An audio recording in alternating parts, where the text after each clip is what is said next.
right. It's 7 o'clock. We'll call the meeting to order. Welcome to the West River Education District Board meeting. We'll introduce ourselves quickly here, and a couple of reminders. Make sure you sign in and identify yourself when you speak, if you speak for the camera. So I'm Joe Winrick. I'm the chair. I'm a member of the board from Townsend, and we'll go to my right here, left. Sorry. Al Clausen, Townsend. Wow. Vice Chair. I gotta get some sleep. Anyway, Lindsay sorry. Bertram, Newfane. Mike Foley, at-large member from Townsend. Trish Scott, at-large member from Townsend. Drew Hiddleston, Jamaica. Bill Anton, Superintendent. Ken McFadden, Newfane. Thank you. So, additions and corrections to the agenda. Do we have anything? Any business to add to this? Our minute taker is not here, so I'm going to Whoa. ask our most talented man. Oh, that would be this guy right here. Oh, you're the vice. I'm the vice chair. And you're he's a you're clerk. designate him? Oh, He's the clerk. I didn't even notice. Where is our minute taker? Do we know? I do not know. I will see if I can find out. Okay. Confirmed last time. Wow. Thanks for noticing, whoever did that. of 'Cause- course, we have a camera, so It certainly wasn't. Yeah, but any you know, gaps to fill in. We're Erica's usually just far over in the back, and I didn't even look.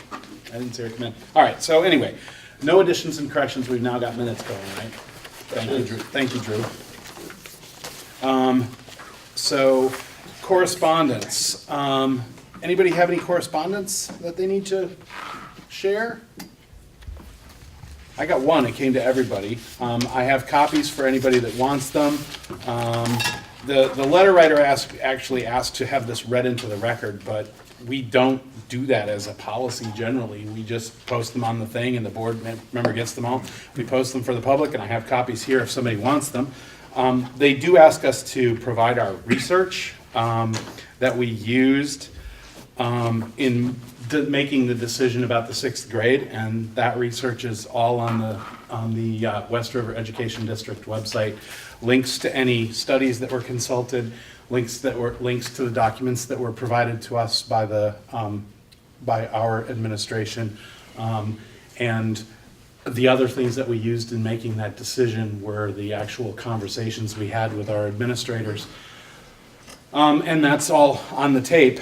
And the second paragraph of the letter starts then talking about equity and how it would be very difficult to provide the exact same things at the exact same schools.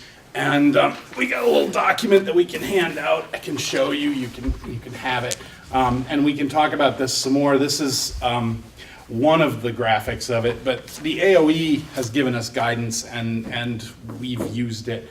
That equity is not necessarily exactly the same thing for everyone. The little graphic is 3 different height people standing on one box, and that's equal, and only one person can see. Whereas equity is you give the shortest one 2 boxes and go. So we can get into the discussion about what equity is and what's equitable as we talk about more of that, but it doesn't actually mean the same exact thing in the same exact place. Just a point, Sure. we do not have a policy that says we do not read correspondence into. No, we don't have any sort of a correspondence policy, but Thank as a norm, we have not done that. You've read some in the past, though, right?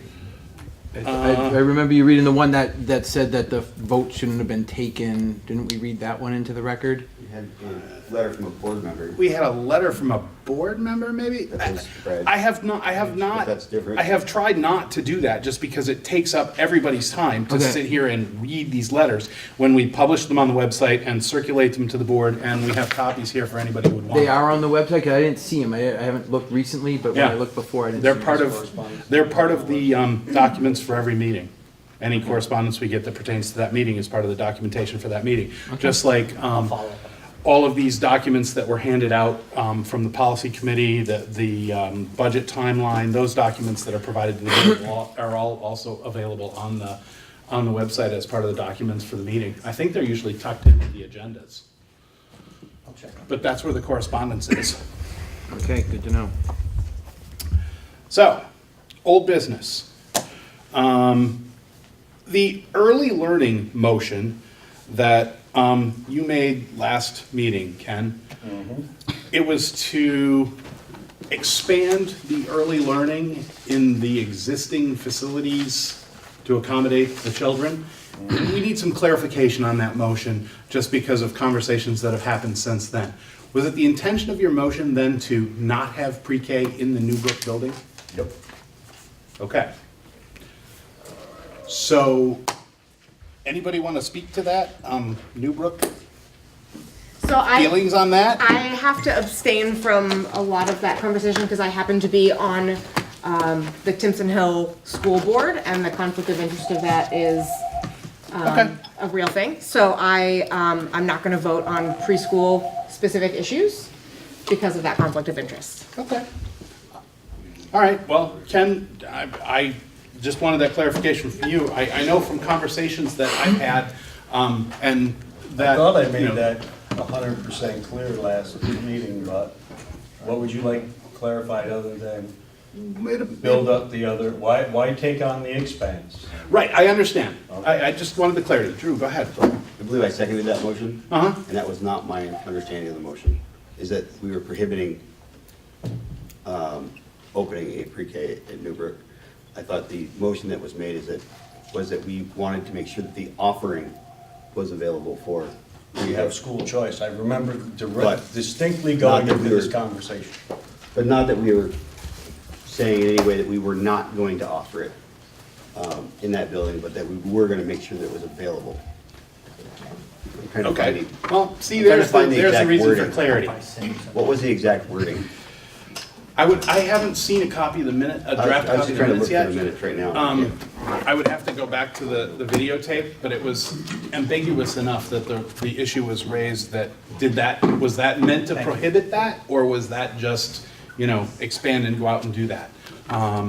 And so, as we go forward, talking about budget development and adding pre-K or beefing up facilities at another place to take care of that pre-K, we would need to know what the intent of that Well, motion was. Yeah. Didn't we, Bill, correct me if I'm wrong, but didn't we task you with coming up with some numbers of what it would be to add a classroom at Newbrook versus what it would be to not do that? So I have that. we wouldn't have asked for that had we not wanted to leave the conversation at least a little bit open, I would assume. Here, take a look at those. The sheet that I just gave you that Bill gave us is the cost for Marlboro to add pre-K to their facility. They didn't have one, and they've put one in.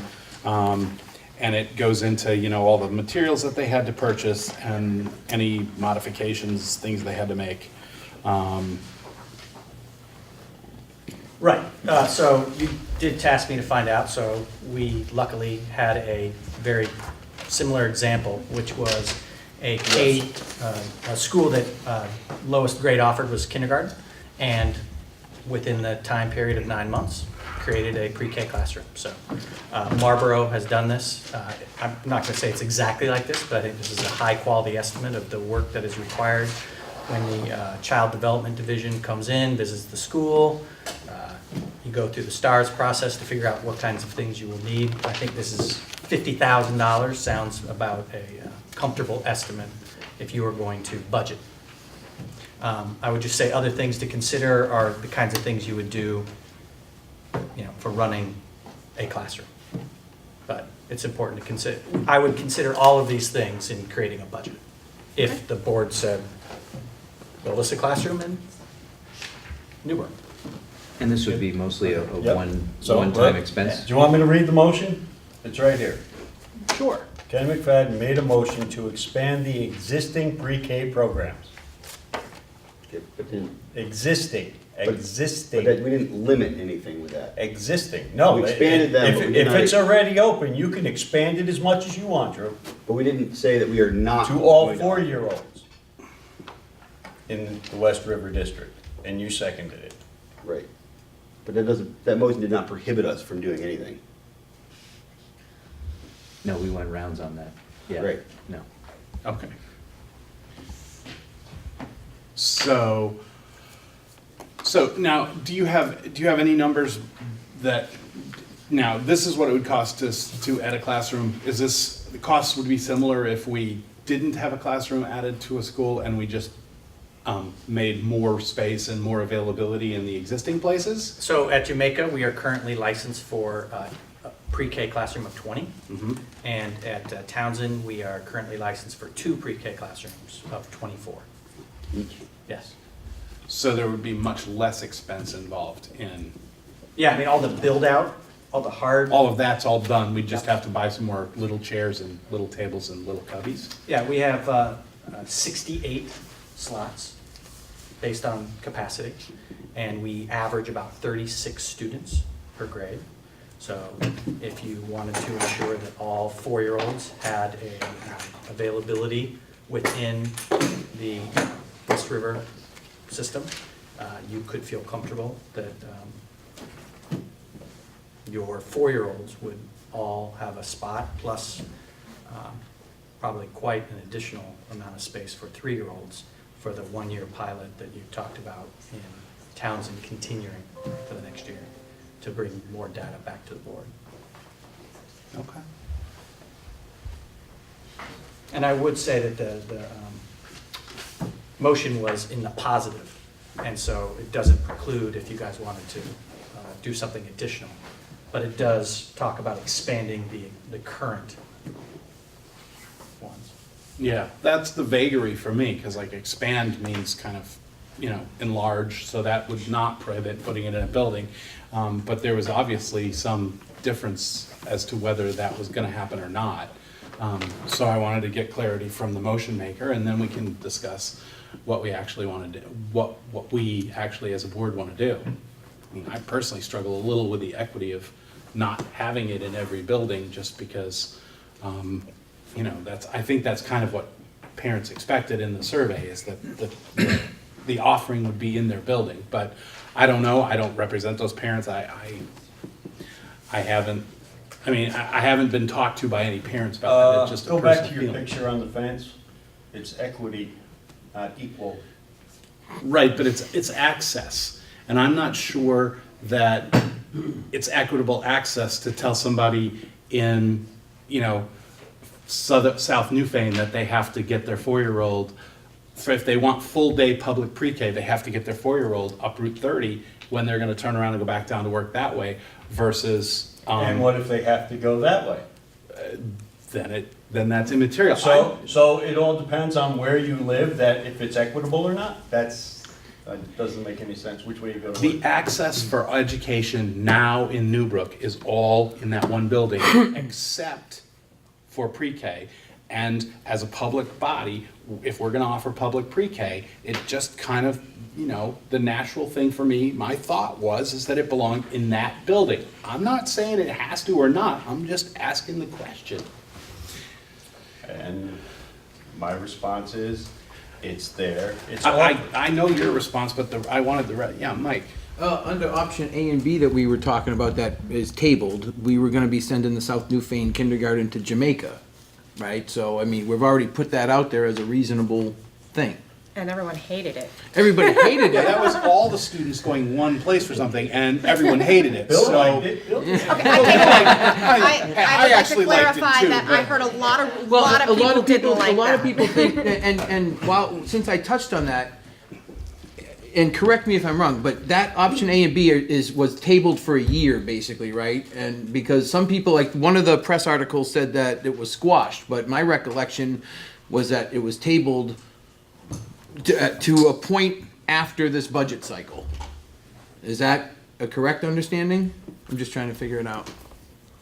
I don't think option A and option B come back necessarily unaltered. We said, at our retreat, we decided that we would decide what we were gonna do for our first year, and we identified some things that we thought were minimally altering the schools that we identified provided what we thought were valuable benefits to our students. And that once we got through with that with that process and that budget, then we had a year to talk about, okay, what next? And I think it's gonna be a conversation that continues on as we learn, we see what happens with the changes we make, and we learn things, and we, keep making changes and listening to our administration as they go through it. I get that, and I agree with that. But there are a lot of people who are concerned based on what happened with the sixth grade, and I understand there's a majority of board who supports it. But what I'm getting at is our communities deserve a board. We could improve our decision-making processes, and I don't have the answers, but what I think our communities deserve is us to come up with a process, develop it jointly, one that will instill public trust in what we're trying to do here. Because when you have a significant amount of people feeling disenfranchised, and now there's petitions for, petitions against, right? So I feel like we have to own some of that. People rightly felt like they could comment on the website and that would be considered. People say they heard it, but when you look at the numbers against for, people can make that argument. So I'm just cautioning my fellow board members, we kind of appear a little bit out of touch, and I'd like to see us take this and get to a good place, a place where the public will have confidence in the decisions we're making and how we're making them. Because one of the things I thought of is, like, as a board, we never even made a pro and con list about the sixth grade. Some people read what the administration put out and they think it's great. And I'm not saying it's terrible, and I'm definitely not anti-LNG. It's a great school. I'm here now. My son's going to go here. I'm not anti-LNG at all, But where I feel like people are right is on the process. We're having a discussion about pre-K. You have gone way far afield. Thank you. Sure.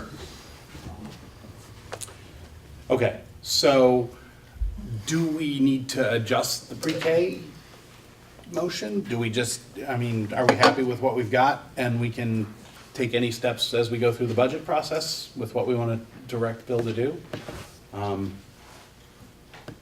I'm just curious, because there was an issue raised, like, will it be in this building or not? And there were differing answers on that. So, was that a hand? Just waving at me? Maybe that was a code, I'm not sure. Baseball season. Anything? Okay. The only thing I would say is, I've heard Ken loud and clear. What about other Newfane residents? And I've heard both on that. So I'm fearful of excluding parents that want to have their kids attend pre-K in Newfane. Those parents that live in South Newfane, it's a long trip. So as long as you speak for everybody in Newfane, I'm good. But I think I speak for the majority. I haven't heard anything either way, to be honest with you, since that motion. you Can have I, No? Yes, Okay. you can. can I ask a question? And this might just be me being ignorant, I don't know. Why not in the elementary school? And I'm cost aside, because I understand this is, Well, number one, since this board started so far, all we've been doing is spending money. And now you want to spend more money to add something to one school that you already have in other schools. And it's open now that we have school choice, since we voted on school choice, that we're going to have the same thing repeated. It's equity, it's there. It's not equal, we're not going for equal. Our sixth graders don't have equity anymore, they're going to be equal. The goal of Act 46 was not for equality, but equability. So, equal's a good thing. I got you, Ivy. Equal's a good thing if we all think the same way and are institutioned the same way and all come out with the same outcomes every time, but different experiences reach different people in different ways. Did you get the answer you were looking for? I don't know. Okay. Heidi? I was just gonna point out that there is a ratio for how many adults to kids. So if you think that expanding Townsend and Jamaica isn't gonna cost anything, that's wrong. And I just wanna point that out because it's 10-1, so you'll still have to spend money hiring more adults. Same number of adults, regardless of where the program goes. Exactly, I just wanted to point that out. Right. Right, so that's not an added expense, because no matter where it was, you would still have to staff it. It's not added expense, but if you separate them into 3 schools, it could be approximately the same cost versus having the adults in Personnel Jamaica, takes the Townsend, place of this. and, what's that? Potentially, the personnel takes the place of this. Exactly. Sorry, I interrupted you. Okay. So can I Yeah. chime in? I want to walk a fine line, I guess, speaking only from things that I've heard from other people, since, as I said, I don't want Thank you. my conflict of interest to weigh in here, but I have heard from families that live in South Newfane saying they couldn't possibly use Townsend's services because the transportation time in the morning, get there, get a kid dropped off, and still get to work on time, going the other direction. The process in the morning is too much, and they wouldn't be able to use those services. So I just want to pass that information along. Can I just follow up on this? Yeah. So, what would be wrong with us just opening up that opportunity for that to happen and see how many parents would be interested in it? Right? So we're not excluding it. We would say, let's put it out there. Do we have 10 families that are interested in having a pre-K at Newfane? Then, yeah, it's worthwhile. Something we could just, put out. Go ahead. Sorry, I have one more question. Yeah, sure. Just as this works with school choice, and I know the policies are being developed at this point, but will you be considering that if a student starts, for instance, in Townsend and lives in Newfane in pre-K, that they will be able to have a first choice at staying and letting that student go through Townsend all the way through? Or will that not be taken into consideration when you create your policies? You want to talk about those procedures, Bill, or is that still under development? No, I can speak to it, but I think it'd be awesome if one of the subcommittee members would speak to it, because Lindsay's we got- discussed Lindsay's it. like itching. Lindsay, you want to talk about this? So we've already talked about this extensively, and we're going to get into the policy soon. Ken, if you would rather, I would Go be right happy to ahead. let you do it. Go right ahead. We all gotta be able to. So the way, just to answer that specific question, Yes. the way the policy is written right now, once you are choiced into a school, that becomes your home school and you stay there. If you would like to leave that school, you have to go back into a lottery in order to try to choice into a different school. But once you enter a school, you stay there, period. So the way the policy is written right now, if a person, if a preschool student came into Townsend, It's fascinating. they would have to stay there unless they re-entered the lottery. Okay, I was just curious. So I'm But glad they would that this is- automatically give up their Homeschool advantage. homeschool choice. Their, Townsend would become their home school. I don't know about that. No, she's interpreting it correctly. Right, she's Right. interpreting That's, it that's the correctly. way it's written right now. Right, but we developed the policy before the, if you remember correctly, before the early pre-K stuff came up on the table. Right, because of. The way the policy is written right now. So policy is next on the agenda. We can talk about the policy, but yes, Okay, she's I'm glad correct. it's being considered, The, because I would feel terrible for a child that, or a family who started a kid at pre-K in one of the schools and then was then not necessarily given an opportunity to keep that child in that school. Because that was one of the things people didn't like about Jamaica, Townsend, and Newbrook having, different grades, is Right. that they were constantly changing schools. Right. And we've all talked about how that can be detrimental. So Right. it's good, I'm glad to hear that you're considering that. right now, any pre-K student, other than the ones that are enrolled in Townsend and Jamaica, and who knows if one school choice is on the table, if they can choice out. Okay, What? right? I'm not Because, following you, Ken. because it's already open to the residents, right? So you're saying if you're in pre-K, the way it's written, if you go to pre-K in Townsend, you can put in for the lottery Go to Jamaica. to go to Jamaica, or to go to Newbrook, or whatever. Only if we have a program in Newfane. Hmm? Only if we have a pre-K in Newfane. No, that's what I'm saying, only in Townsend and Jamaica. So, what we would have to do is look at the policies, depending on where this conversation goes. And, because right now, if a kid goes to pre-K in Brattleboro, it doesn't mean they go to Brattleboro schools. Yeah, it's good. Right? It's a good conundrum. If you, I've seen kids from Newfane that go to daycare in Brattleboro, or preschool in Brattleboro. And if you go to school. We can't control what happens outside of our district. Well, Right. We can control the choice policy within our district. well, that's what I'm And saying. We don't have a choice policy right now. we have a draft policy right in front of You us. have a and draft. We control that You're right, policy. you have a draft. Ken, is there a point to this? No, the point is. I have a point. That's not set in stone yet. Right, but the draft, we were only interpreting the draft policy as written. If the policy needs tweaks, that's the next item on the agenda. Al, you have a point? So here's what I would personally like to tease out.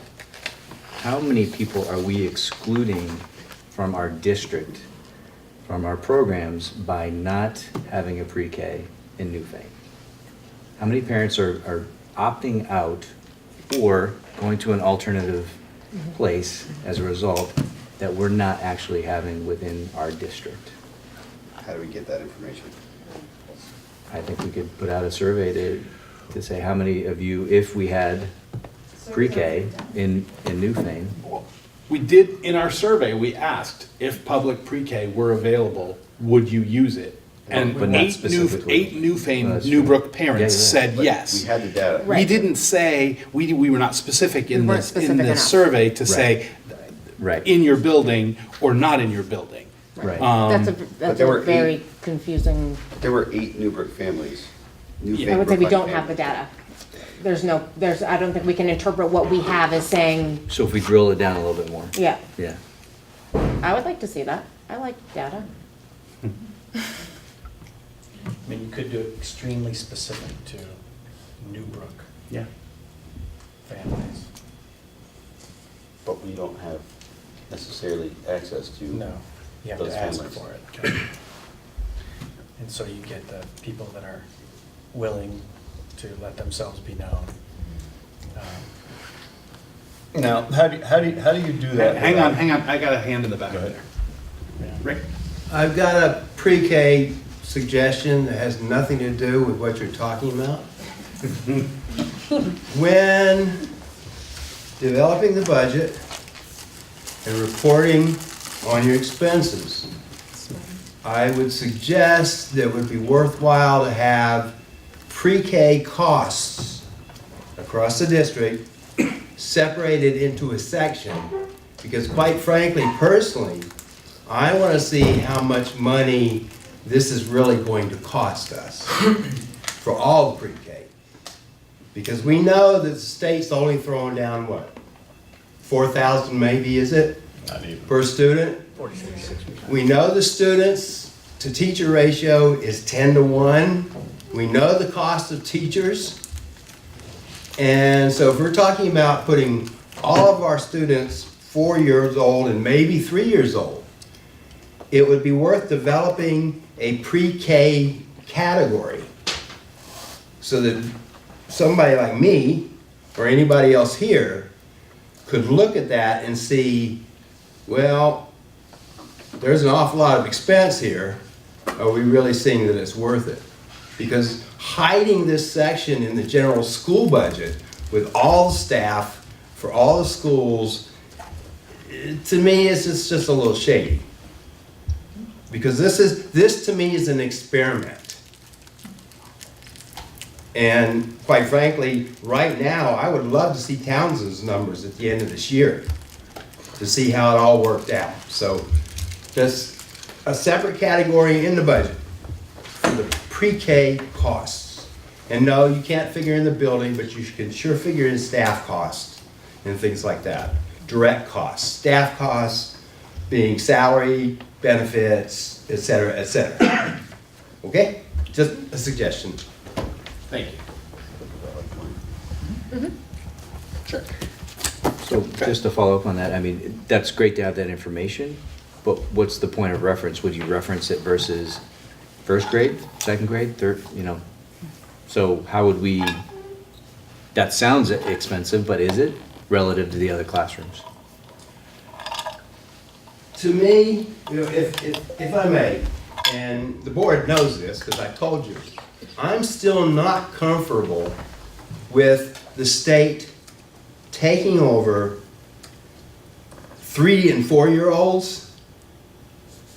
I mean, right now, kindergarten's not even mandatory. I know the educational benefits, but I'm really wondering if this isn't just a snap situation to provide daycare for people, which is a bigger problem, which the state should be dealing with and not throwing it at the schools and saying, here's $4,000, it's gonna cost you 12 to educate this student, but we're being nice.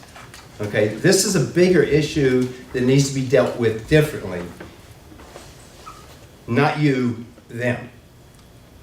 I mean, if it's necessary, then let's get the state fully involved so that everybody, including parents who work like 3 to 11 or night shifts, everybody can benefit. So that's just it's equity. Okay. So where we were at before our budget conversation here, how would we do that to make it not tainted? Since everybody thinks the last one was kind of A survey? Are we talking about survey? a survey. Okay, I'm Yes, sorry. That's where we were. Well, I we just had to have get the- back there. We have the 8 respondents to the first survey who said they would use full-day public pre-K, right? Right. Oh, so do we ask those people whose emails we Go ask already have, those they 8 already people who we replied? already had, did you assume that this would be in your Would school you building? use it if it was only in Would you use it Townsend? if it was only Or offered in Jamaica? Townsend? And if we get, 7 yeses and a no, then we know. And if we get 8 nos, then we know something else. And we would have. I think just the way you phrased it right there is perfect. If it were offered to you in Townsend, would you use it? And then ask them a separate question. Would you, if it were offered to you in Newfane, would you use it? Right, so that you can see the yeses versus the nos. Or would you prefer? Yes. That's probably actually true too. What, Yeah, would you you- prefer to Newfane or Townsend and Would have them you- answer that? Can they answer, can we do that with survey? I would prefer my doctor to come to my house, but I have to go to his office. Just saying, I don't think that's really germane, but, so can we ask that one What we question? Does prefer that and get what's us what we- available to us are two different things. Does that get us what we want, Bill? Is that even possible to Because it ask? gives you more of it. So clearer if I information. hear Hmm. you would like me to go into the original data, find the 8 or so Newfane or Brookline respondents, and ask those respondents a follow-up possible series of questions that say, if pre-K was offered in Townsend, would you attend? If pre-K was offered in Newbrook, would you attend? Do you have anything else you'd like to add? Something like that? Can you say, would you prefer between the two? I can- Or is that? Would you prefer option A or option B? I think I could Put that probably, in there and you won't even get a response. I think I could probably come up with something, but I would want the, I'd want Ken to, since it's his motion, to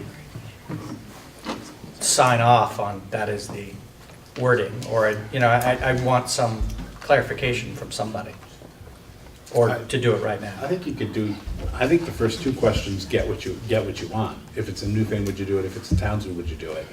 If they say yes to both, then it doesn't, If then it's location. only offered in Jamaica or Townsend, I think is the appropriate way to ask the question, because that would be the choice. Right, If okay. it's only available in Jamaica or Townsend, would you still utilize the services or whatever? If it were offered in Newbrook, would you use these services? 2 questions. Yep. If you, If offered in Jamaica or Townsend, would you use it? If offered in Newbrook, would you use it? I think so. Does anyone else think anything I differently? think you should just make it, would you use either of the existing public pre-Ks in Townsend or Jamaica if they were offered? Isn't that what it said? And not tell them if there's an option to have one at their own school? Well, well, We're just drilling down. I mean, if everybody says no, then you can revisit it. But the thing is, it's like saying, this do isn't you binding want code. to get your groceries here, or do you want to go 4 miles and get your groceries there? I'd like not to revisit it again and again and again. I'd just Right. like I would to, just you know, like to have- get the I would answers just like that- to have get the the answers data. we need. Well, Yeah, gotcha. I think what you should all do is go home, get on your computers, watch the tape from last week's meeting, and see how clear the definition was of the motion on the second. Because I think all this was covered. Are we talking about not putting a pre-K in Newfane? And it was yes. And I believe the response was, you can just move the 6th graders out of Newbrook, and now you want, and our speech and language people are gonna come out of the closet, now you're shoving them back in the closet if you wanna put a pre-K in there. That was the only thing my principal could come up with We for have Chris moving and the 6th graders up. Tina Yep, first. okay, Chris and then Tina. Yep. Okay, Chris, you have a comment? I was just gonna make a suggestion that you could put where you prefer and just have a check Townsend, Jamaica, Newbrook, and they could check whatever applies, and then you would have all that information. But if they prefer versus what they would utilize, I think Well, it's it could be different. where they. One or all. Right, what would you Which utilize? ones would they use? I'm not sure our survey gets that detailed either. I think it's like yes or no. Well, a lot of parents prefer to have their 6th graders in the individual schools, but they're not getting it. Again, Bill, not could- germane. Bill, Because could it get that it specific? is germane, it is germane, because it's not being offered. Bill, could we get that specific? And they didn't want to have a survey I can question. Exactly what get Chris really said. specific, yes. So, if offered, which one would you choose? Check. Okay. That seems pretty simple. And it's just going to the 8.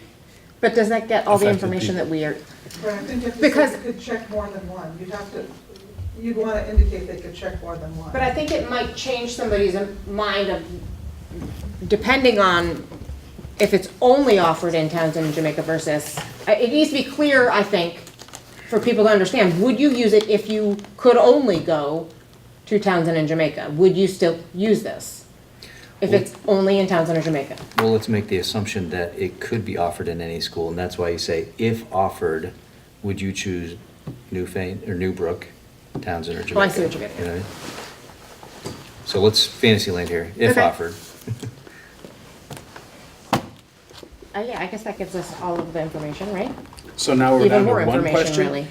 If offered, if full-day pre-K is offered in these 3 places, which one would you choose to send your child to? To the 8 previous respondents. That, If you're gonna do it to just the 8 people, then you have to do it to everybody that responded to the survey. Because suppose people I in hate trying to go on Jamaica this survey. and Townsend want to send their kids to a Newbrook pre-K, so that they can get their foot in the door, so they won't have to do All right, choice. choice. Thank you. I think the reason for narrowing it down to those 8 was because that's specifically, you're from Newfane, Brookline, right? So you're finding, they're in this place, you live here, where would you choose to go? Right. That's, All right, we'll figure this out. You had a comment? So my And question was how high on would a, you like your next tax bill to be? I'm sorry. As a follow-up to that discussion, my question was, because I just heard this for the first time, about if they choose Townsend, then they're locked into Townsend for the next 5 or 6 years. So on that survey, I think you need to make people aware of that as well, that keep in mind, if you choose Townsend, then that will be your homeschool until grade 6. Because I think that is not anything the general public is going to know, naturally. They're not going to know that. So I think that has got to be a part of that survey if you want real answers and people to understand it, because I had no clue that was a thing until just now. And that may make a difference on what someone chooses and why they choose it. Good point. Although we may change the policy too. That's true, the policy is Right, not right, if that written were- in stone yet. Another question. Yeah. If that then Well, created your home, I mean, it does impact, she's right, it would impact your answer. Yeah.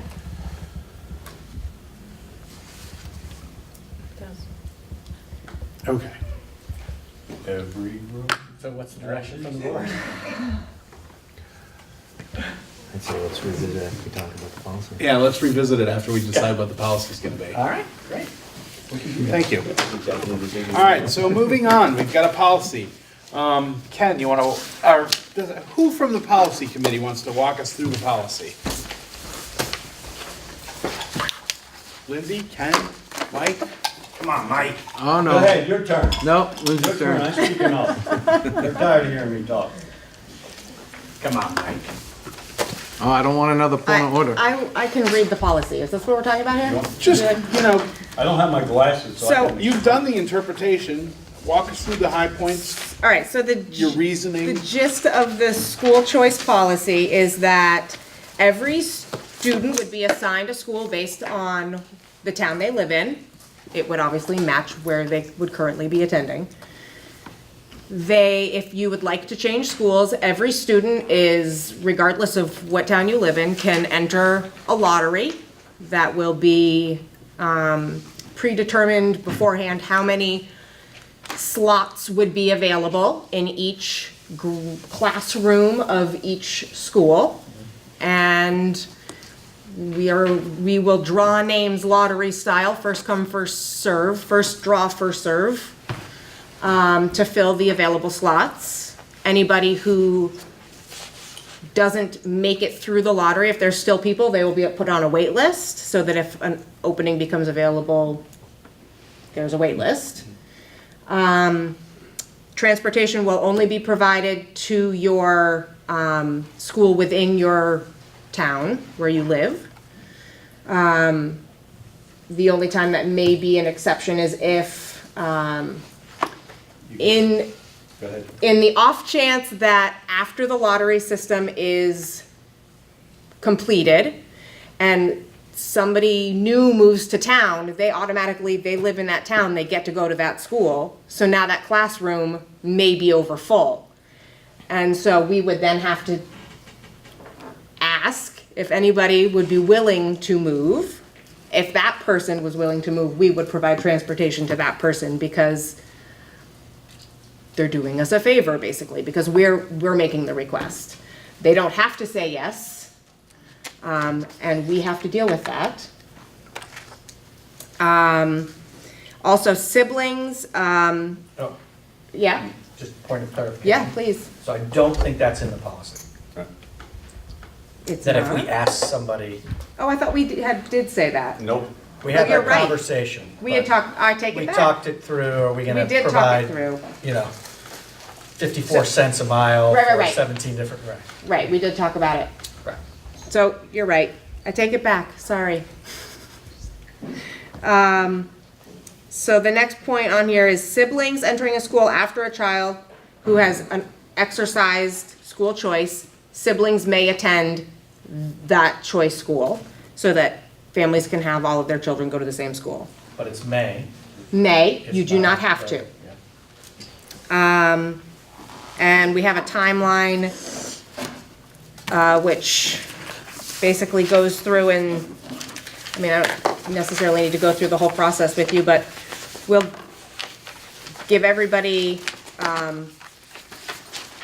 communication in October and November, and then November to December will be time to sort of promote this, do school visits if that's something that you want to do so that you can understand what the different schools are. Applications would happen in December.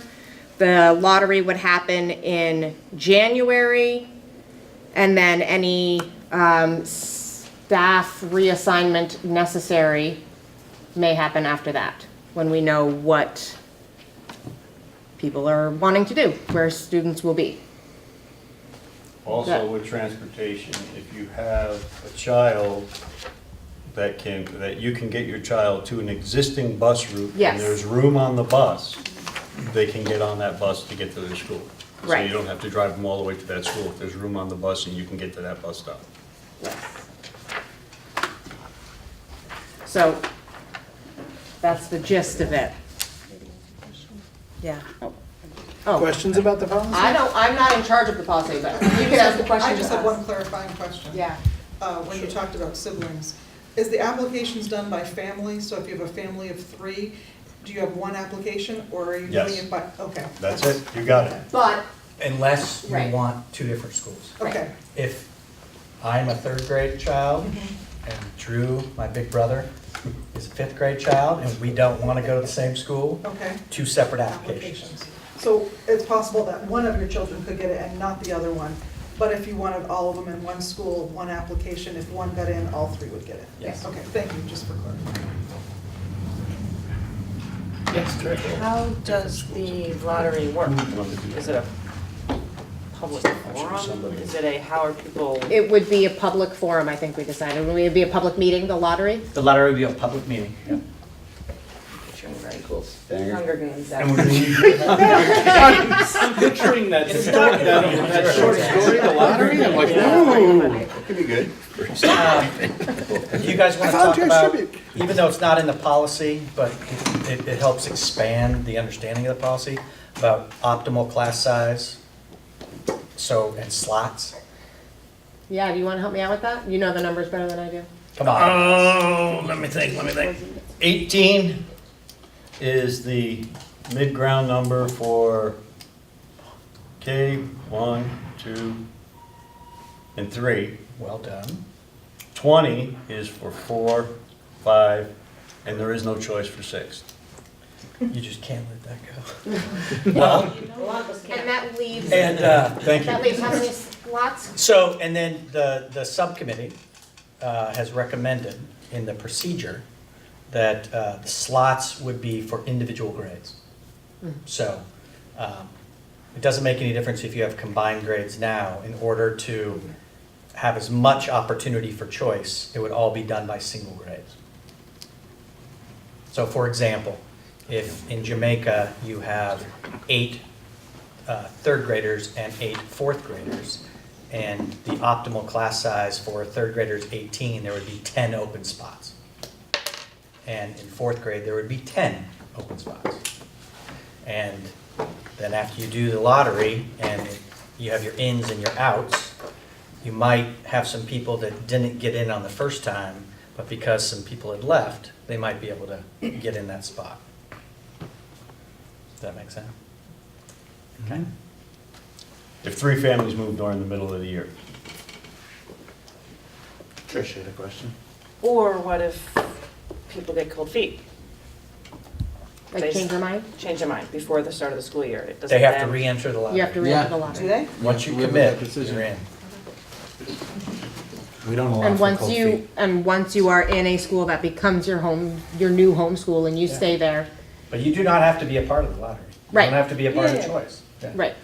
You're- But you can always say, okay, no, throw me back in the lottery, Sure. but it's being put back in the lottery. You can't just automatically go back.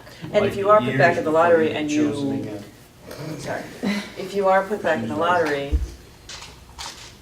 and you don't get the school that you want, you still remain at your Right. home school, whichever Right. that might be. Whichever that might be.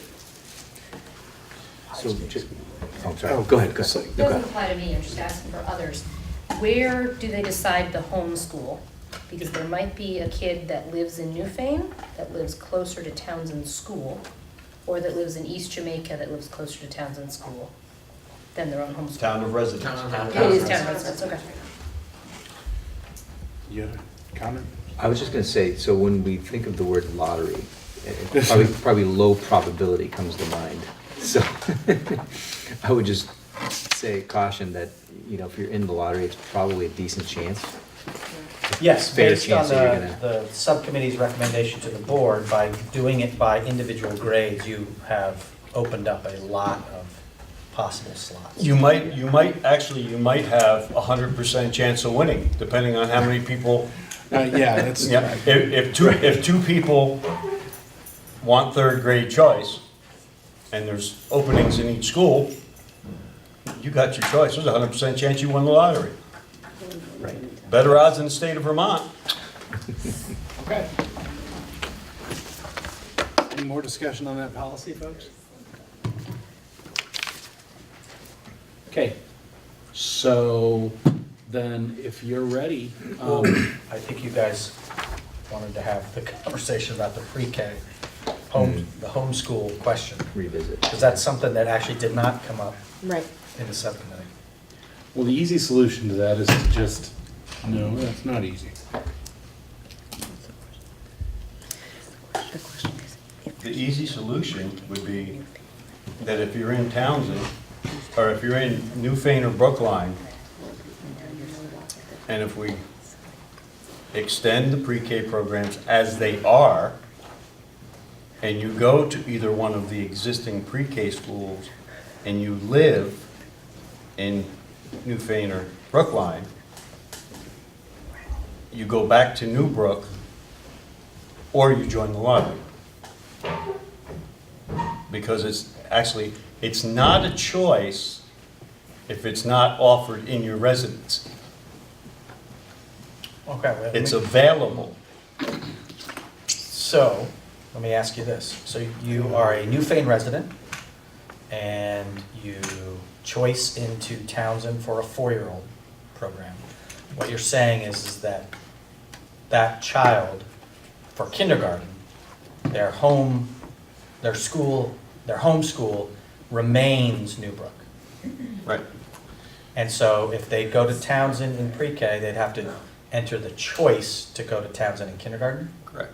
I don't think that's. No, I'm just trying to understand what he was saying. No, if it's not available in the town, So then make I would it readily totally available for disagree. everybody. Yeah, That's Louder not in your fair. how is that not fair? So I'm sending my 4-year-old to Townsend because you don't have it in Newbrook. Mhm. And now he made all these friends in Townsend and has to go to another school. Yeah. He- Some of those kids might be from Newfane too. Yeah, but, The first time you send your kids to school, they have no friends right, but at there is, school, right? my older Unless you- girls have unless- been with the same Unless you kids set up a throughout. play date. no. So- Hold, I got a question. So what if, the policy is written now with the procedures that you've discussed. Yeah. You don't maintain a right to go to your town of residence school throughout your career just by virtue of residence? Not if No. you entered. Once you enter. If you enter the Not lottery. if you enter the lottery. So if we The just, pre-K isn't a lottery. if we gave the right to go to your home school, if you didn't, if the grade wasn't offered in your home school, you maintained a right to like go back to your town of residence school, that would give the kids who, from Newfane or Brookline, who chose to attend pre-K outside of their district, the right to continue, because they've gone into the lottery to choice out. It'd give them the right to continue where they are, which addresses your concern, and I agree with you. You know, your first year at school, you go and then whoosh. But it would also give a parent who said, no, I want my kid to go where their siblings go for the rest of this, and take them back to the school, to the town school that they have. So if you don't have the grade, if you don't have that grade offered in your local building or your town school, or however we're Town going of to residence phrase that, building. then you retain the right to go back to your town of residence. That lets it go both ways for just that pre-K choice. And it doesn't, because if we start tweaking it other ways, all of a sudden we have people, you know, they can bing around every year. I'm gonna go back to Townsend for this, and then I'm gonna choice here, and then I'm gonna try here, and then I'm gonna go back to, you know, and I know that's what we were trying to get away from is, you know, lots of movement. Yes, Drew? Just to complicate the question, Oh, so please. you've got a third grade student, you live in Newfane, and now you have a new pre-K student that you're gonna take to Townsend. Does your third grader automatically get Townsend choice too? Oh, for No. May. Yeah, me.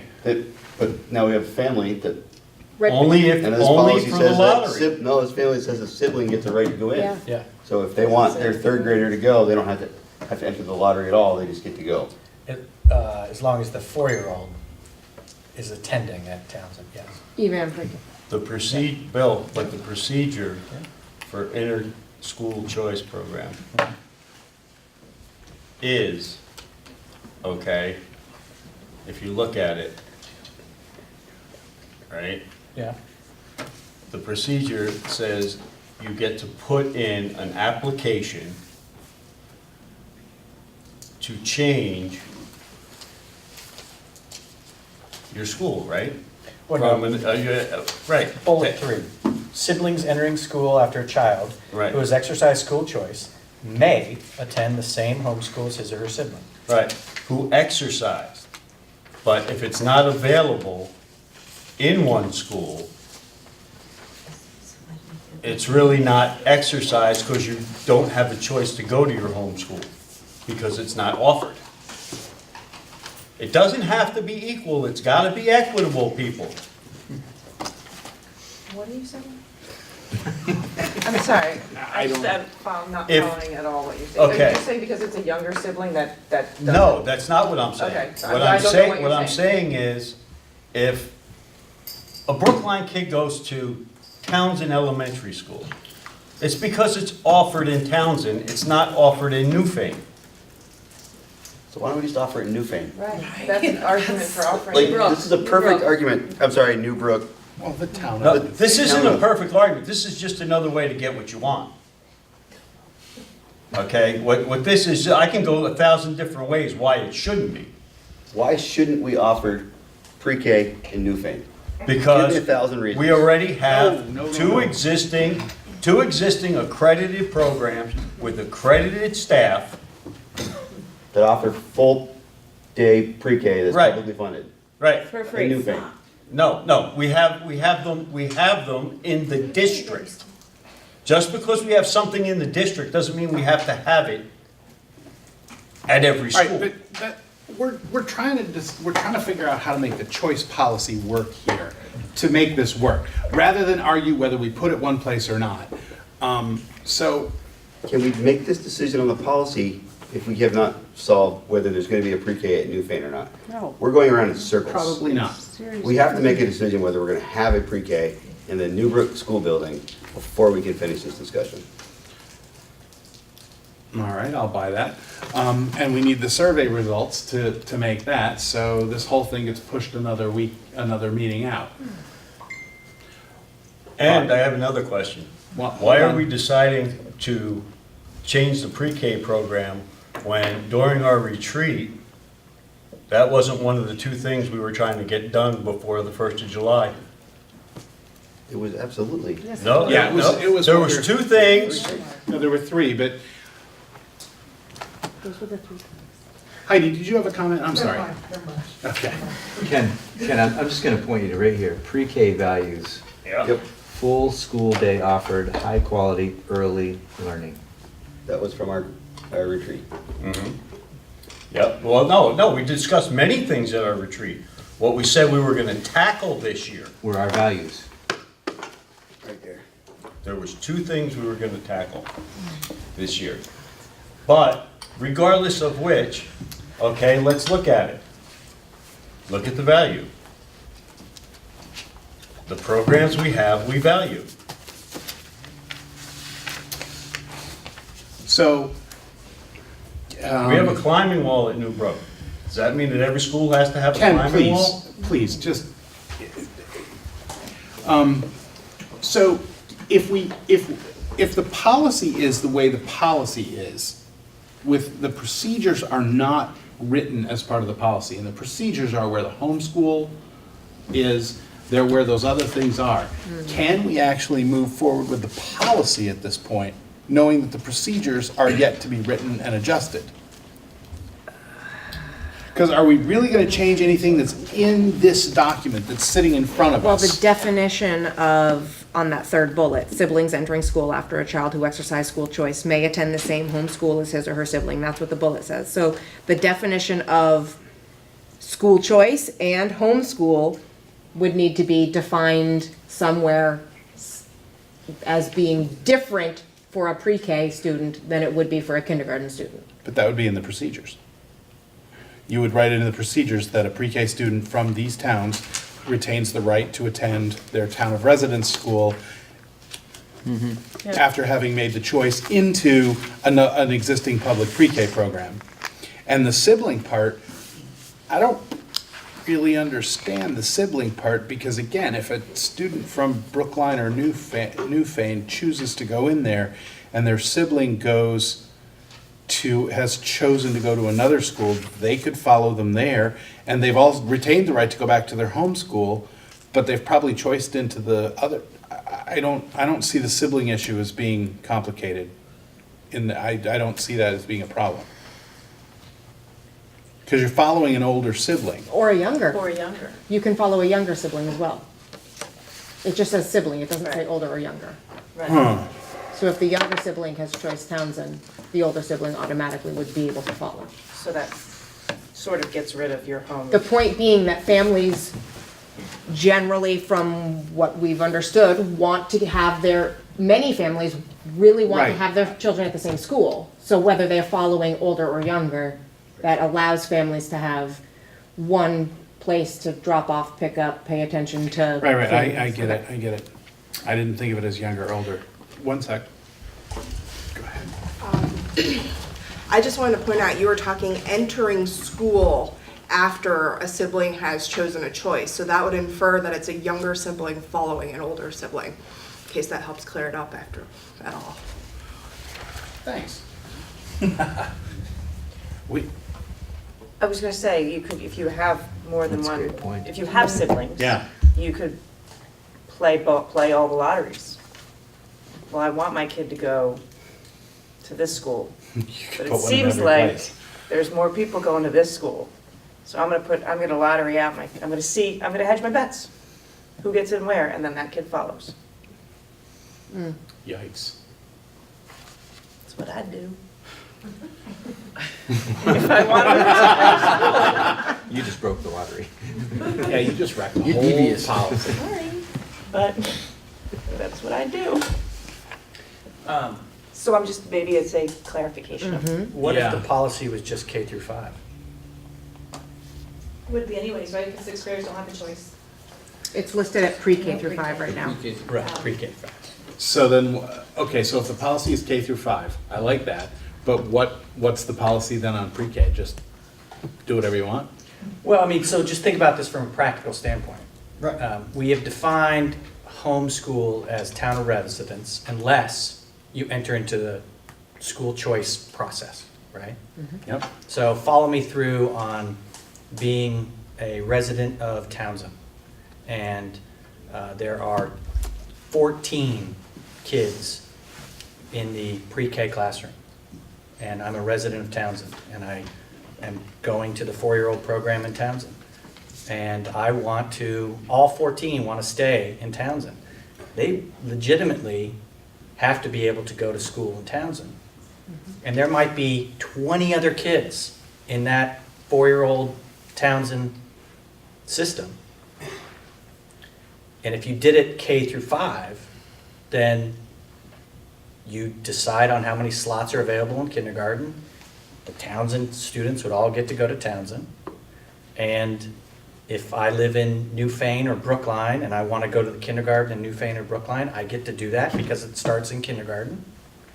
And if I want to go to Townsend and we realize that there's 32 kids that want to go to kindergarten in Townsend, well then we either do the lottery, we have the data, and we figure out that decisions over time are going to have to change. But it allows the town of residence to be the dominant factor if you started at kindergarten. Yes. Oh, did you, is that a, no. Go ahead. So in that scenario, right now, Newbrook has 2 kindergarten classes, correct?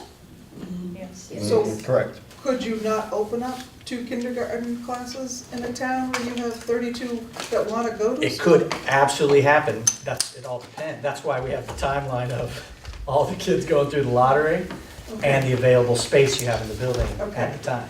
So Absolutely. you potentially could have 2 of a class, not 2 of every class, but No. 2 of one class. Of course. If the need was there and the space was available. Of course, yeah. That's the beauty of So that's deciding kind what of it looks tough like. though, from year to year, you've got to figure that out. You do. So you can't tell, for instance, those pre-K students going into that one school, whether or not there'll be a spot. It will be sort of determined most of the way through the school year on figuring out numbers, right? Would you go through the whole lottery system, then determine, oh, you know, we still have another spot for all that need for kindergarten? Like that, there's a juggle and a challenge there. Big time. But you're not saying you won't do 2 of one particular class? No, it's just, the only constraints we have are following the policy and the current space we have. Okay. But if we have 48 pre-K slots in one location, then it follows that we're going to have a majority of publicly funded pre-K full-day students in our district at that location. And what I'm saying is if the policy is K through 5, it allows that to happen while treating everybody equitably going into kindergarten. But you're right, the flexibility to react to that is completely possible because you could have a 4th and 5th grade class that has 19 kids. And so that opens up another classroom. Interesting. Okay. So what would happen to those teachers if you have, one year you have 2 kindergarten classes and 2 second grade classes, and the next year, for whatever reason, everybody decides they don't want to go to Townsend, they want to go to Newbrook? Sure. What happens to that kindergarten teacher and that extra second grade teacher? What happens to those people? Do they just disappear? Or? They're all employed by the West River District, so it's how many elementary teachers you need. Right, but the pre-K has a little different, I mean, they have like this. No, pre-K is very different, you're They have right. the licensing and they have the certification, Yes. so the same thing with that, so if you have less numbers, I'm just worried about like the teachers and the people that come here and their jobs and, Sure. you know, I mean, those people are really important to us, I think. And Yeah. so I'm just concerned, looking forward, what happens to all of our great teachers and how soon is that told? I mean, do they find out in May that they're not gonna have a job next year, or do they get asked to rotate, or what, have we thought about that at all, about taking care of our professionals and how to take care of them, so they can take care of us? Yeah, no, that's why we have the policy happening very soon, so that in January, you know exactly how many teachers you need. But you may only know for the year is my fear. Sure. Because if every year we have this school choice, and we have different communities come in, and different families come in, and different number of families, one family might have 6 kids, one family might have 1 child. Sure. That's what I'm asking, so every year, the teachers might change. Yes, Or that is possible. we might lose teachers every year. And we might gain teachers every year. And we might be able to keep teachers because we have more flexibility, because we have a larger population to be able to flex that out. Because right now, if you have kids moving out, a larger class in 5th than from kindergarten, you may not have enough to even have 4 teachers in a class or in a school. I see it as much more having flexibility, but you're absolutely right. You're going to have to look at it each January, going through this process and seeing where the kids fit. We don't know exactly how it's going to work Will the out. teachers still have like a 1-year contract? I guess that's my All teachers have a question. 1-year contract. It's just a 1-year school contract and that's it? That's what they have right now. Okay, I know, but I was just wondering, is that the way it's going to continue to run? Yeah, And when do they know if their contract is renewed? April 15th. Oh, I mean, on tax day. Perfect, okay. No, it's a really good question. It worries me, because the teachers, I mean, all teachers are underpaid, hard workers, and they have hearts as big as gold, that's why they pick that profession. They're special people, and I just feel like we need to take care of them the best that we can.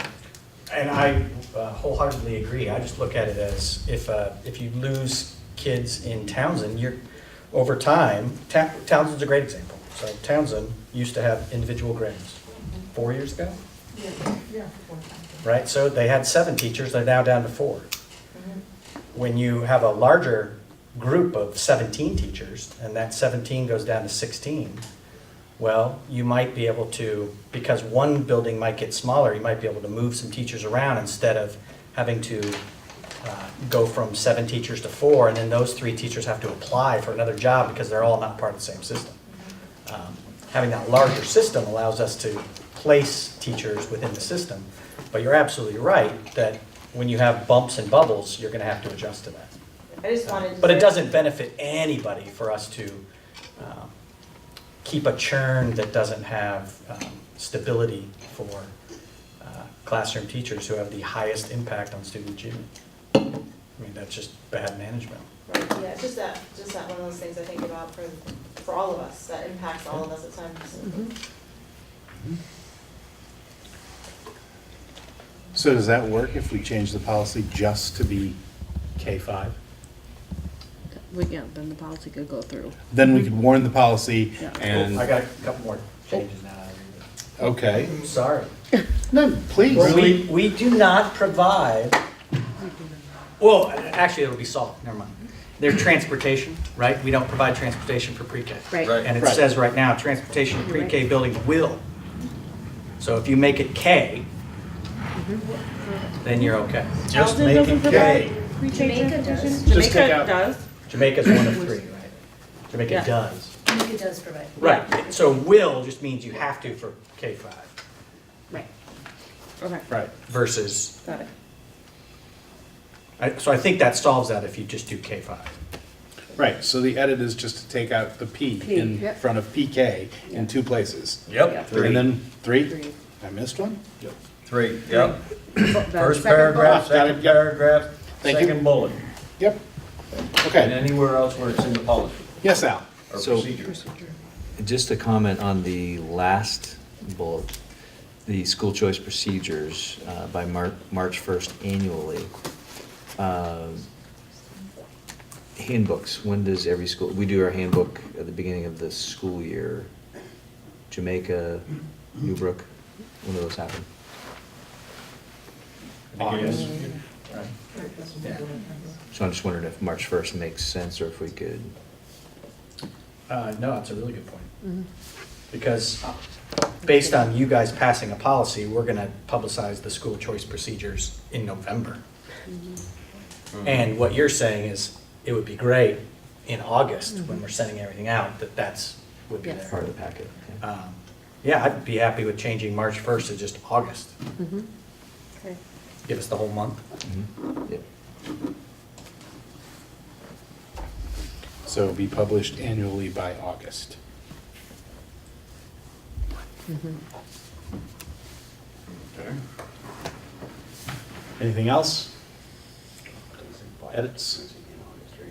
Published in, not by August. So By get rid August. of Oh, yeah, Probably not by August. August. in August? In August. Oh, yeah, you're In right, in August August. annually. Yep, thank you, Drew. 2 little letters. Lots of trouble. Yeah. Anything else? Okay, so if that works, then we can warn this. It sits till the next meeting, it would be adopted at the next meeting, and then this would become the policy, this would become the choice policy for the West River So I District. count 5 edits. 3 Ps are removed. Correct. Final bullet, by changes to in. March 1st changes to August. Correct. Yes, correct? Okay, so I will change this and post this tomorrow. Well, Oh, wait a go minute. ahead. Excuse me, One- we need to make a motion to approve it. Yeah, yeah. We need to make a As motion to amended. warn it. So And be specific. there are several places where we have West River Modified Education District, and then we have West River Modified Unified Education District. It is modified unified. Modified unified. Okay, so in the second So paragraph. Second bullet. district name. Yep. See it? Okay. Did you get the Thank minutes you. from last week? Western It's just in that modified. second paragraph. And then- I think that's it, yeah. Well, no, in the second paragraph, you have to add unified. Yep. Yep. Third bullet, unified and modified, exactly. Nah. That was good. All right. Okay. Okay. Anything else? I'd like to make a motion to warn the school choice program for elementary school, or for elementary, which is code F31, to be warned as amended at this meeting tonight. Is there a second? Second. Okay. Any further discussion on this? All right. It's been warned and seconded to, it's been moved and seconded to warn policy F31, the inter-district school choice policy for elementary schools. All in favor, please say aye. Aye. Opposed? Abstentions? The ayes have it. We have a policy. Thank you. Warned. Warned. We have a policy warned, yes. Ken, can you just tell me this? Okay. We already went through the timeline. We went through it briefly. We went through the timeline. Yeah. Okay, so the next item is really about budget planning. So we've made it through now the things that we had discussed. We have a draft of a choice policy warned that gives guidance to administrators in terms of budget, what's gonna happen choice-wise. We're moving forward with the 6th grade planning the way it is, not played out yet, but, that move forward with that on budget. And we've made our pre-K, and we've got pre-K almost nailed down. We'll figure that at the next meeting with the survey answers. And we should do it. So that's our structure in terms of budget planning for Bill and Lori and Bob and all the building principals to start working on this. Really, it's just a clarity thing. If there's something that I've misstated, or if you have questions on this bill, we've got a budget timeline that was put out for this. And we had on our action calendar that we came up with at the retreat, that this would be the meeting where we would actually vote on our structure for the year that we were first running it. We can give ourselves one more meeting to make the final pre-K decision about how that's gonna look for budget purposes. But at this point, we should, we need to confirm that structure so that the budget process can begin knowing what they're looking at. So if there's any, clarifications, questions, whatever, now would be the time to voice them. Take a look at the budget timeline.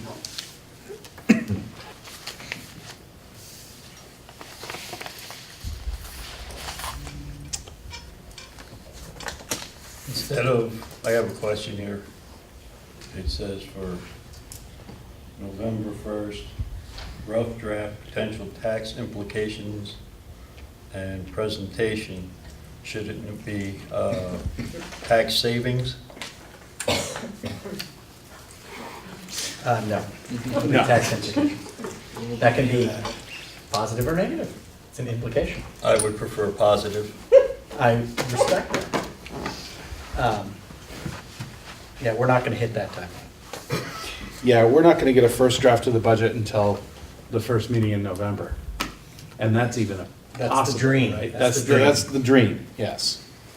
We've got the WCSU budget on the 7th. We've got this one either the 12th or the 26th. We've got River Valleys on the 19th. We've got Stratton, Wyndham, Marlboro. Understood, This is the first year that our office has taken over everybody's budget. understood. So, And after the next meeting, since we won't have the survey results for the actual pre-K structure and what we're gonna do until the 12th, you probably can't have a draft until the 26th, but you can at least ask questions at that point, like, Well, if we have a need draft guidance on this, If we have a need draft guidance on the 12th, we're gonna show you a draft on the 12th. That's what Okay. we're gonna shoot for. Okay. And whatever you guys decide to do with pre-K, we can figure that out. That's Okay. part of the process. All right. Fair enough. Anything else to add to that, or we can move along to the new business? Just one Yes. question, kind of getting ahead of it, but any inkling of what the tax commissioner's letter might, no pun intended, yield? No, we have not heard anything, no dribblings out yet. Okay. Joe and I are attending the Vermont School Boards and the Vermont Superintendent's Association conference on Thursday and Friday, so I'm hoping that we get a little idea of We what's might going get a on. foreshadow. Okay, so the lowering of the increase over the threshold is not set in concrete yet? No, it'll be the same percentage as it has been based on law of 16. But the only way to lower tax rates from the Montpelier standpoint is to make the yield, to manipulate the yield, to make local dollars more expensive. So. Yep. Yeah, okay. Thanks. I had one question about old business. I don't know if it's appropriate, but I just wanted to ask a question about something we recently talked about, which was the preemptive vote to accept Wyndham. And I was just wondering, where did that come from? And why was that on our agenda? Because like in our retreat, I remember we had talked about letting Wyndham let their things play out. So I just kind of wanted to get a sense of where that came from, just for my own knowledge. Joe, if I may. I was saying, it's not on the agenda. No, You're asking no, about. No, it was on the agenda 2 meetings ago. Right. Right, okay. It's old business. So Joe and I get together a week prior and look at the agenda, and I had been to a Wyndham meeting, and I knew that they were anxious for this board to make a decision. Yeah. And so I put it on as a discussion item. Okay. And so when we had the discussion, the representative from Wyndham, Howie, respectfully said, please don't discuss this. Right. And then I think this board reacted to that request. So the only reason it was on the agenda was me just putting it on there for this board to discuss. Okay, all right, no, that's fine. It was just odd because I read that 4 other mud boards like ours did the same thing to 4 other small towns, so it was just odd. It is all me. I accept it, fine. And I believe now we've agreed not to discuss Wyndham again until after July 1st. Yeah. Right, that was just a 2019. process question No. for me. Yeah, absolutely. Okay. Okay, so, we have equity opportunities that we can discuss. There are, as we start talking about budget, there are, we looked at them originally at the retreat, the inequities, and we were listing those. We have some of the equity opportunities listed up there. We have the population of each school and kind of what they have.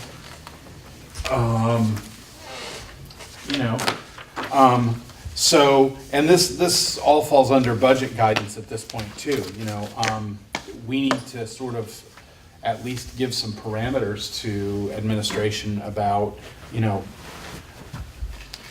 equity and should, there are schools that have very little intervention and schools that have quite a bit of intervention. There are schools with library, there are schools without library. And in designing the budget, what are our values around that equity?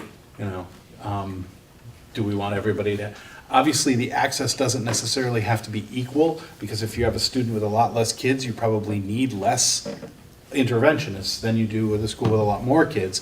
But, no interventionists or no something in a school, I think we may have an equity issue, and we need to talk through that a little bit so that we can have the budget designed the way we want. So what are we thinking? Free school lunch across the district. Woo! We do it at Newbrook. We do it Sunny Lane.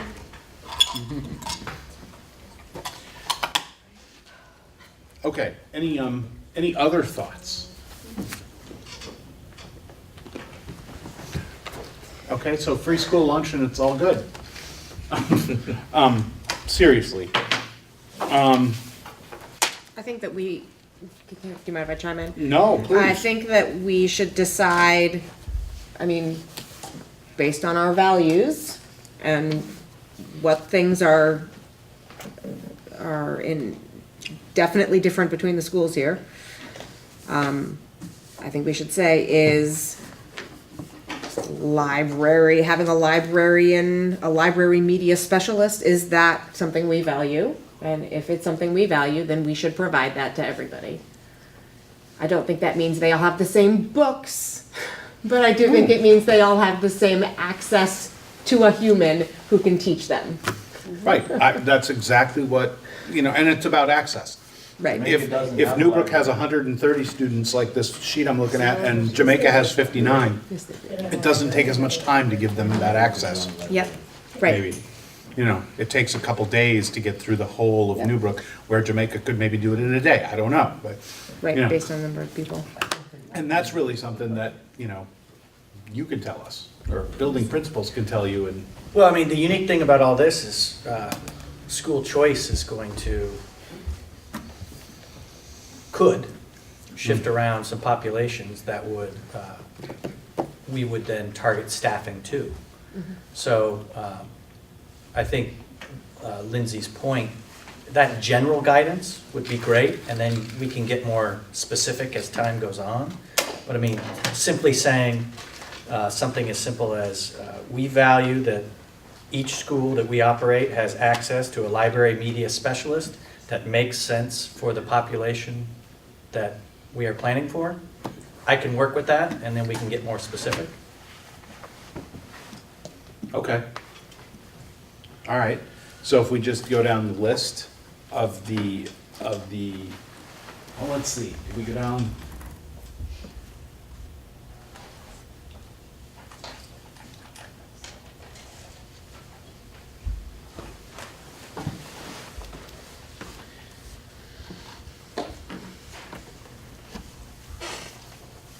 Let's see the one at the bottom. Oh, I'm sorry? No, we're gonna leave that one alone, we're gonna leave that one alone. I mean, I think, almost all of that is something that, I think personally I would value, so that each child should have the opportunity to have access to all of that, no matter where they go. And then depending on how it choices out, the offerings don't necessarily have to be the same in each building, but there should be some form of art or music or an interventionist who can help them, help both the struggling and the, people who are, need their horizons expanded. All of those things should be available for those kids. For what it's worth, I would also like to, I don't know whether it may be hear from individual schools, just on our list, just based on that library media specialist we were just talking about. It looks like under Jamaica, there's a special note about teachers and paras providing that service and classrooms also visiting the local library. Right. So because there may be just because there's not a specific staff member for that doesn't mean that students aren't getting the education of it. I don't think we need to know that so much as we just say, this is our value, and then the school administrators and our administration make that happen.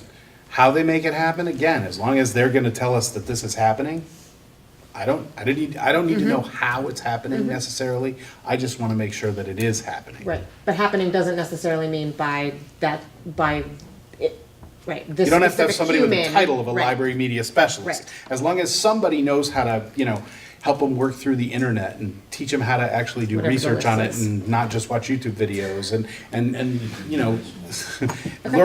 learn how to use those resources. Professional development. Yeah, yeah. As long as there's somebody that can do that, that's that's fine with me. Does that give you enough, Bill? We want it all. I can do that with interventionists, library media specialists, art, music, school counselor, social worker. QAiden, I think we can deal with during budgeting process. I think you guys are looking for equity. That's not a giganto thing. Locally paid para, I would just be interested in the board's perspective on, is that something that you guys value? Each school kind of operates in different ways. I mean, what do those pairs do?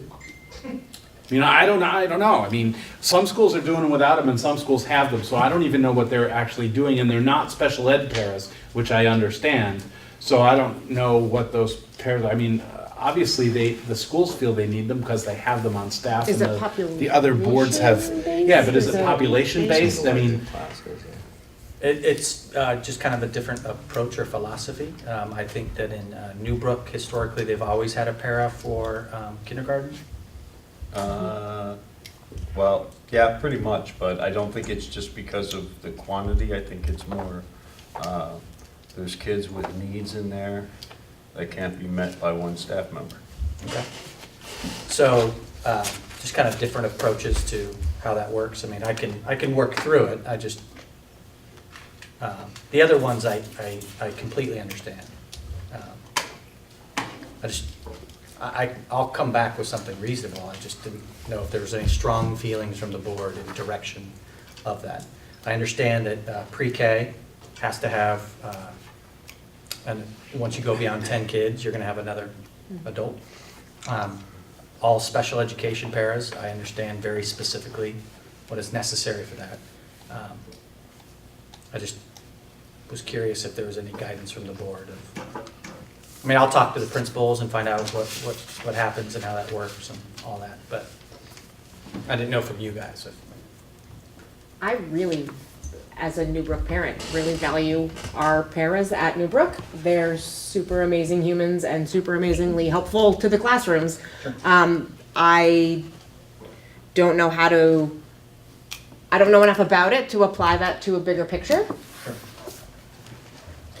Can I ask a question? Yes. When we're saying para, we're saying somebody that is, they're not a special education teacher, or are they a classroom assistant?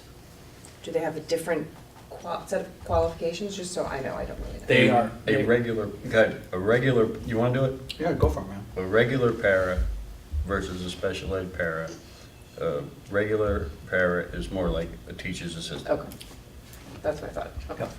Special ed are assigned to specific special ed tasks the whole day. Perfect. Can work with either one student or many students. Okay. Does anybody know what we have for, because I know that we have a lot of special ed paras, and they either work on 1-to-1 or 1-to-2 sometimes, but what do we have in the school district now for regular paras? Because I don't know of any. Newbrook has 2 FTEs, Townsend has 1 FTE, and Jamaica has none.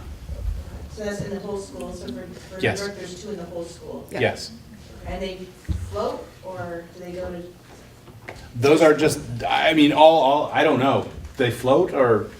Yeah, it appears that that's the strategy right now. I would have to dive in deeper to know exactly what they're doing.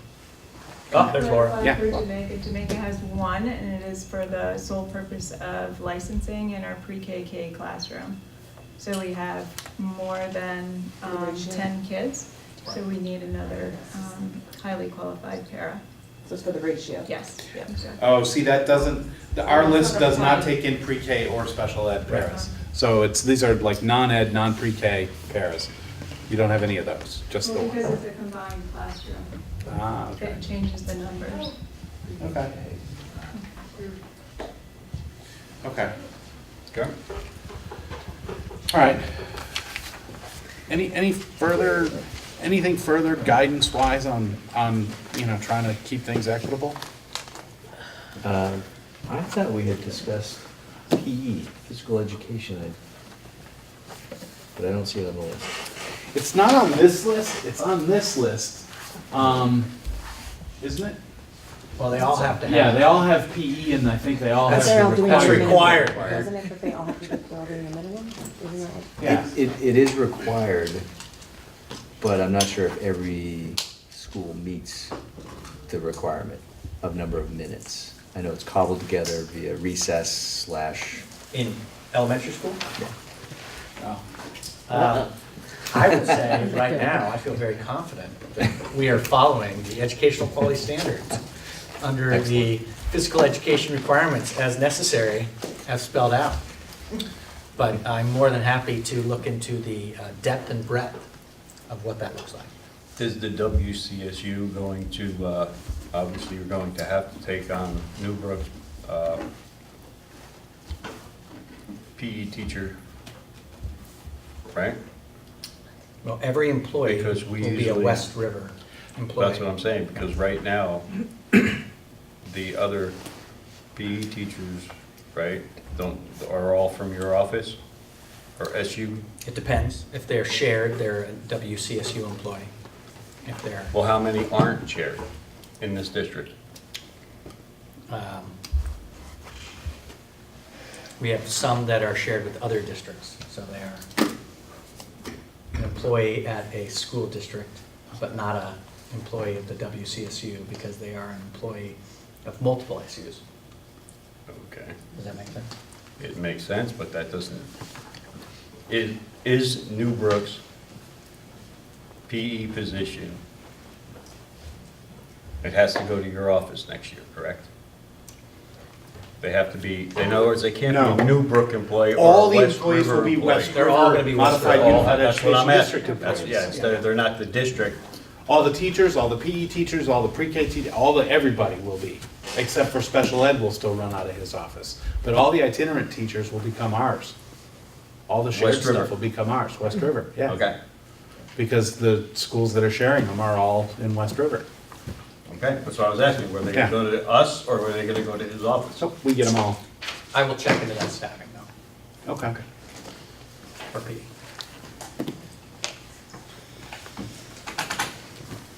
Okay, you got enough there, Bill, to start? Yeah, all right, so B.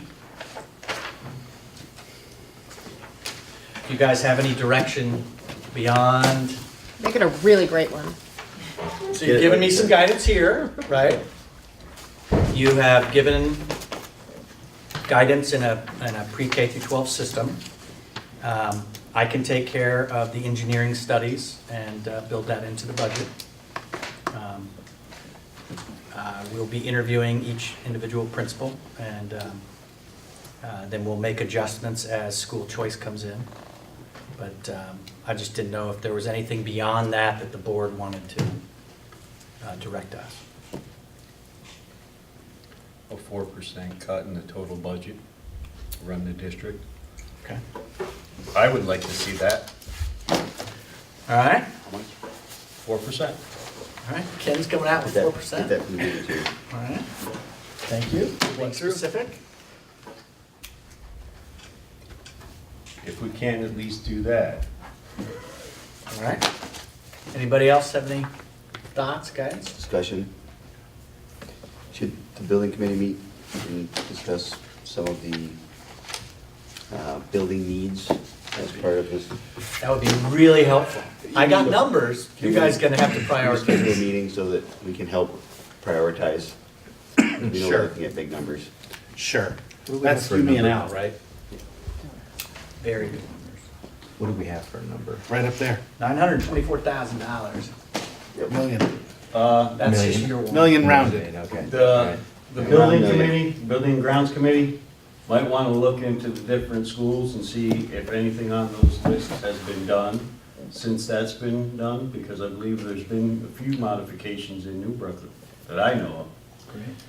Well, considering you had 300K into the capital plan, it's probably a pail of sand off the beach, but.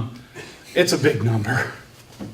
But yeah, we can schedule a building committee and go over and prioritize those. At this point, you're planning on putting most of that in, right? That would be the responsible way to budget. Yes. Is to And get then the we'll have to- engineering studies done. And then we'll have to then deal with that. Have a 20-year capital plan and then Yeah. actually Have a 20-year capital plan. that you fund. Yeah.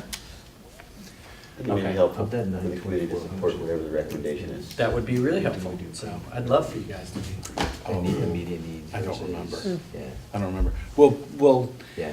I'll get together with you guys and we'll find some dates and we'll sit down with Bill for a little while. and go Whatever through you this guys and need we'll- from support from me, just let me know. Okay. We will schedule a building committee and we'll have it done so that you can work that into the budget. Okay. I will work on that then. Okay. Anything else anything else we want to give them? We'll come up with a capital plan. We've got the target of 4%. Nothing else? He's got a target of -4%. That's what Ken says. Yeah, throw the minus in there. I'm gonna put a +4 in. Yeah.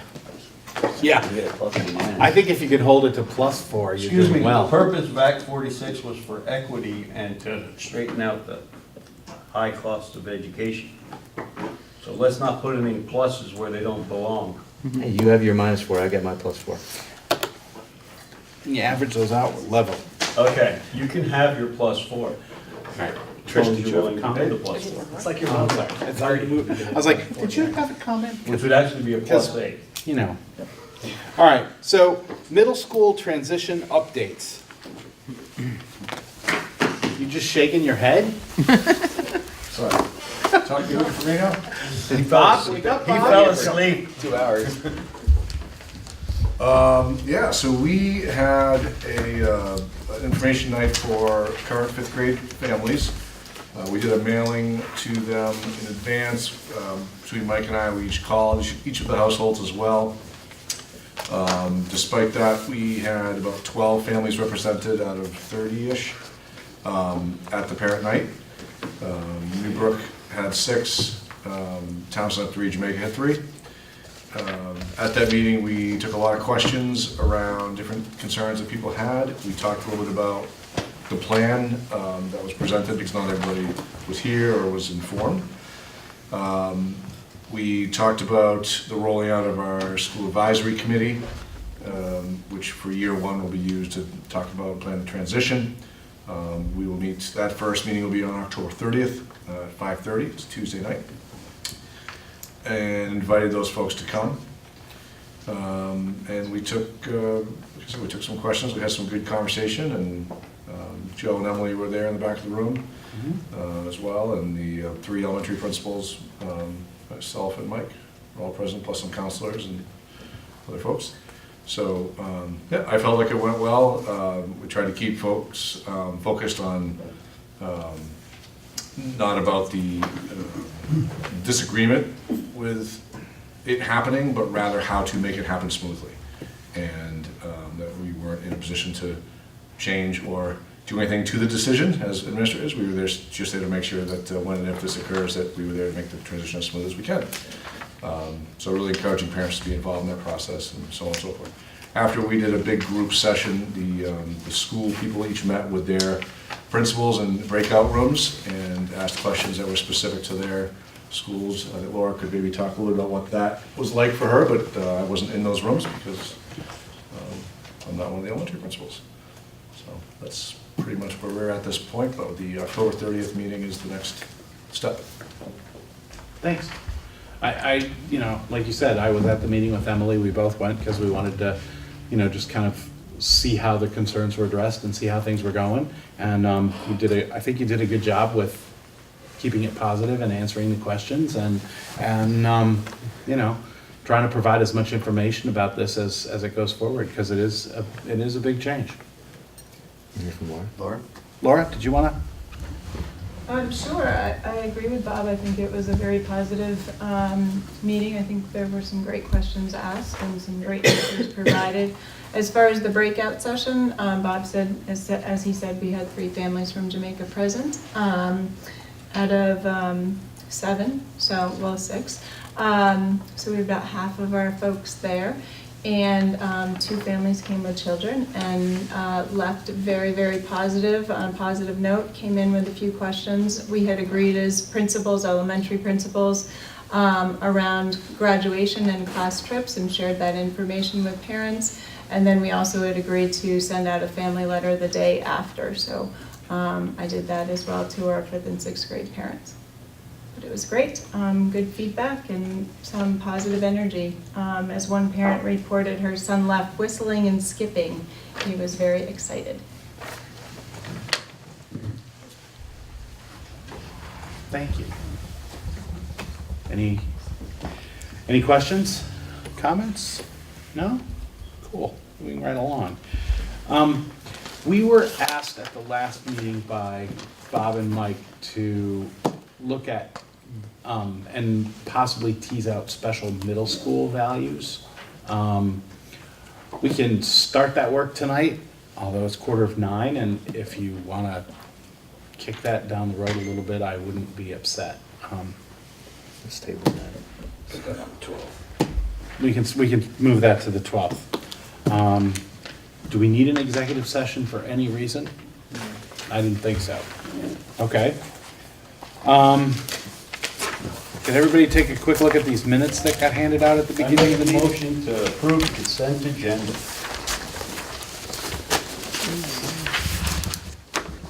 Is there a second?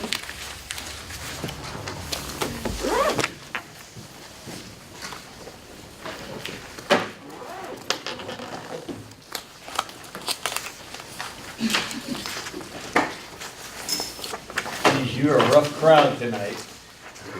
What? No one would second your motion? I think everybody's reading. You gotta do your homework. Gotta make sure the motion's been made correctly.